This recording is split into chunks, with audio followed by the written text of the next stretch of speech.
it's almost exam time, special arrangements will be put in place for the safe conduct of the upcoming national examinations. 117 new COVID-19 cases in Singapore, and researchers here have discovered a new variant which causes milder infections. Construction work at all but one BTO project has restarted with safe management measures on site. A very good evening. It's the end of the week and you're watching The Big Story, coming to you live from the Straits Times newsroom. I'm Haryanto Diman. And I'm Olivia Quay. You can of course subscribe to the Straits Times channel so you never miss a single episode. Proceedings for the opening of the 14th term of Parliament will be held at two locations on Monday, at Parliament House and the Arts House. Now, this is the first time that an opening of Parliament will be held at more than one location. Parliament had previously approved continuity arrangements that allow sittings to take place in multiple occasions during the ongoing pandemic, so MPs, guests and staff will be spread across both locations. Parliamentarians will be taking their oaths and making their affirmations from the chamber in their respective location, and President Halimah Yacob will deliver her address in Parliament House. Meanwhile, the national year-end written exams for key subjects will start on September 14th with the normal academic and normal technical levels. PSLE exams will commence on October 1st, O-levels on October 19th and A-levels on October 26th. Now, the Education Ministry will ensure that as many students as possible can take these exams amid the COVID-19 pandemic, as long as arrangements are made to safeguard the well-being of students and staff. So candidates not allowed to sit the exams are those who test positive for COVID-19 or are placed on quarantine order or stay-home notice. Special arrangements to take the exams, though, can be made for those on SHN if they had travelled out of Singapore for compassionate reasons. Students on leave of absence due to close contact with confirmed cases will also not be allowed to take the exams. Those who missed the exams with valid reasons can apply for special consideration, and each application will undergo a rigorous review process. We'll discuss more on that in a short while with our senior education correspondent Sandra Davie. Meanwhile, students who are on leave of absence because they're staying in the same household with someone else on home quarantine order will only be allowed to sit the exams if they test negative for COVID-19.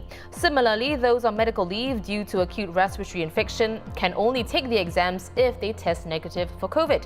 These two groups can take the exams with enhanced safety measures. 2 weeks before the start of the PSLE written exams, students will also be tested for COVID-19 if they first present ARI symptoms to a doctor before and during the exam period. Currently, this provision is for individuals 13 years old and above.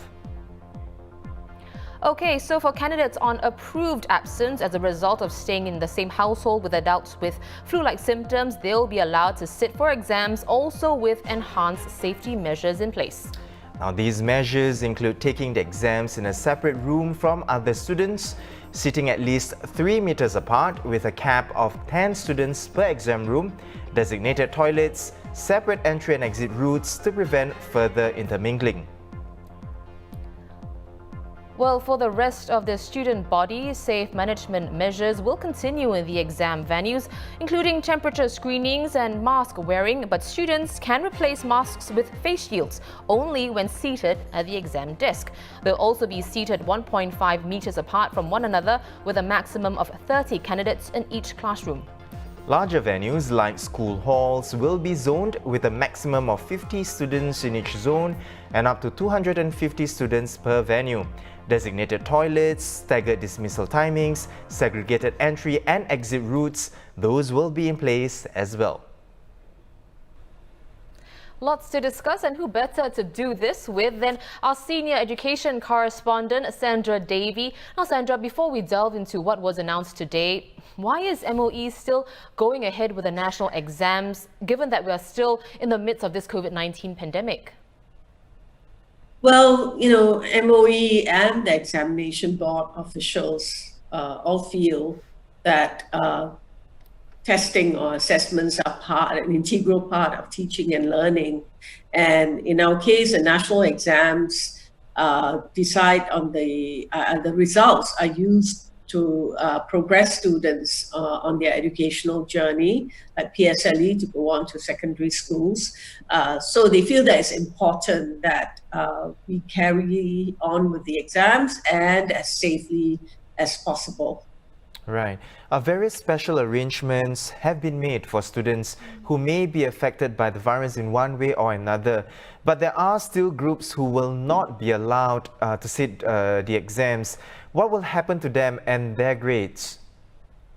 Well, every year there are students who miss the national exams for whatever reasons, whether it's COVID or not. Just like this year, there may be some students who may not be able to take the exams or some papers because of other illnesses besides COVID, right? Mm-hmm. And there have always been arrangements in place on how to give these students a grade for the papers that they will miss. So what MOE will do, or the examination board will do, is that they will take reference from the students' performance in their school-based exams and national exams for the other subjects or the other papers. So let's say there are two papers on one subject and they did one but not the other. They'll take reference from the other paper. And they'll also look at how the student did in the school prelims, for example. The other thing that they will look at is how the student did in relative to their peers in the same cohort in the school exams. Again, this is important to look at how the student does relative to his peers. Yeah. Well, we covered earlier all the special arrangements given for students who may be affected by COVID-19. Are most schools able to implement these safe distancing measures because, have the past few months prepared them for the upcoming national exams? Yes, well, school has been on, right, despite COVID-19. And there's several measures in place, everything from seating arrangements, even now, right, not just for the exams, to staggered recess times and staggered arrivals and dismissal times. So, and it's been safe for the students. As yet, please note that there have been no cases of infection within the school. So I think parents, students should have some confidence regarding how our schools are handling this crisis and how they're keeping students and teachers safe. Right. Now, taking a step back, daily lessons in school resumed almost 2 months ago, back on June 29th. Sandra, are students mentally ready to sit the national exams in what's been a disruptive school year? Yes, it has been a disruptive school year. I wouldn't say it wasn't. It's been difficult, making adjustments. But, most parents and students who are facing national exams have already been preparing for it as per usual and are going through, thinking about all the different strategies they will use in answering questions.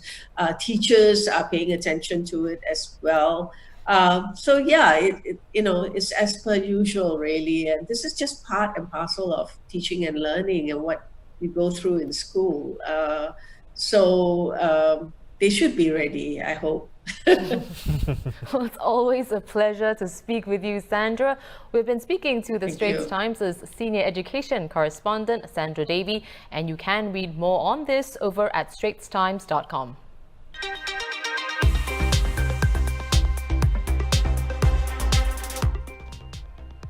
An update on the COVID-19 situation here. 170 new cases were confirmed today, including 6 community cases. Now, this is the most in the community this month. Right. Well, of the 6, 3 were Singaporeans or permanent residents, and the other 3 were work pass holders. There were also 13 imported cases who had been placed on stay-home notices upon their arrival in Singapore. More details will be released tonight. In other local news, researchers in Singapore have discovered a new variant of Covid-19 that causes milder infections. These could provide new avenues for vaccine and therapeutic development. The latest reported variant of the SARS-CoV-2 virus, which causes Covid-19, emerged in Wuhan early in the pandemic and was exported to Singapore and Taiwan. The researchers said that patients infected with this variant were observed to have had better clinical outcomes relative to those infected by viruses without this deletion. Candidates in this year's general election spent $9.1 million on the campaign. That's $2 million more than in 2015.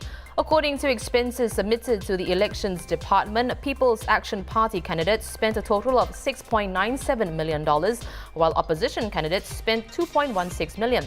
The sole independent candidate, Mr. Chiang Peng-Wah, who contested Pioneer SMC, spent $31,000 on his campaign. From today, all customer-facing staff at Tangs can don religious headgear while at work if they choose to do so. They will join their corporate office and back-of-house colleagues who already have the flexibility to wear religious headgear. Tangs told the Straits Times that the standardization of its dress code will apply to both employees and external brand partners of the department store. This change in the policy of its dress code followed an incident last month in which a 20-year-old sales promoter was told by Tangs to remove her hijab at work. Construction work has resumed at 89 BTO sites in Singapore with safeguards and precautions in place to prevent a resurgence of Covid-19. Now only one site is pending approval from the Building and Construction Authority. Well, within each approved site, there's a demarcation of work zones, which includes a dedicated rest area and toilet facilities for each zone.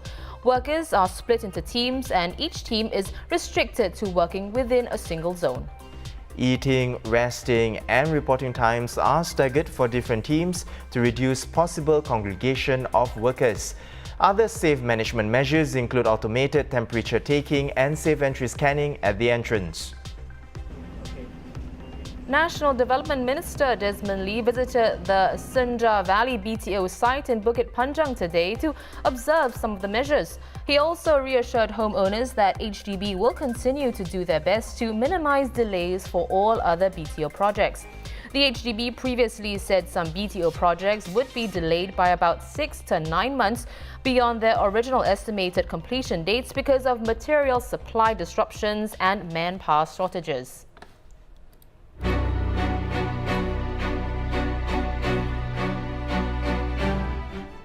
Good evening, guys. I'm Dylan Ang. Let's take a look at the global headlines. South Korean health authorities said that coronavirus infections are in, quote, full swing. This after thousands attended a political rally last week, where a cluster is threatening to spread. Officials have urged more people to come forward to get tested. In Australia, in a potentially promising sign, Victoria State reported its lowest daily rise in new Covid-19 cases in more than 5 weeks. 179 new cases were reported in the last 24 hours, compared with 240 a day earlier. In contrast, France saw a post-lockdown daily record of around 4,700 new coronavirus infections on Thursday. That's a level last seen during the height of the epidemic in the country. In New York, police have launched an Asian hate crime task force to handle the rising spate of racist attacks against Asian Americans amid the coronavirus pandemic in the city. 21 such attacks were reported since late March. NYPD said the task force will include 25 Asian American officers who will actively search for victims. Airbnb has imposed a worldwide party ban at its rental properties and capped occupancy at larger homes to 16. These measures are as part of efforts to comply with limits on gatherings in the wake of the pandemic. The ban will be in effect indefinitely until further notice, with Airbnb adding that guests may be legally pursued if a violation of policies occur. And lastly, Joe Biden has accepted the US Democratic Party's nomination for president, setting the stage for a combative race against Donald Trump. We'll choose hope over fear, facts over fiction, fairness over privilege. I'm a proud Democrat. and I'll be proud to carry the banner of our party into the general election. So it's with great honor and humility I accept this nomination for President of the United States of America. In his acceptance speech, Mr. Biden vowed to end the, quote, season of darkness and called on Americans to lend him their support. This is our moment. This is our mission. May history be able to say that the end of this chapter of American darkness began here tonight. And this is a battle we will win, and we'll do it together. I promise you. And those are the headlines around the world. It's back to you guys. Well, thank you, Dylan. Now, across the causeway, Prime Minister Muhyiddin Yassin's party, Bersatu, has formally joined the Muafakat Nasional Alliance to form a Grand Malay Muslim organization with some 40% of all federal MPs. Muafakat Nasional, which means National Consensus in Malay, is an alliance formed by UMNO and PAS when they were in the opposition after losing the 2018 general election. The coming together of the three biggest Malay Muslim parties, all former political enemies, could mean less politicking among the ruling alliance and thus more stable politics. The Malay Muslim parties also needed to band together as they negotiate seats to contest for the next general election, widely rumoured to be called within months. Now, if you recall, Bersatu leads the ruling Perikatan Nasional. Well, those are our top stories for today. For more news and videos, visit straitstimes.com and subscribe to our YouTube channel by hitting the red button below. Once again, I'm Haryanto Diman with Olivia Kwe. Have a good weekend and we'll see you next week.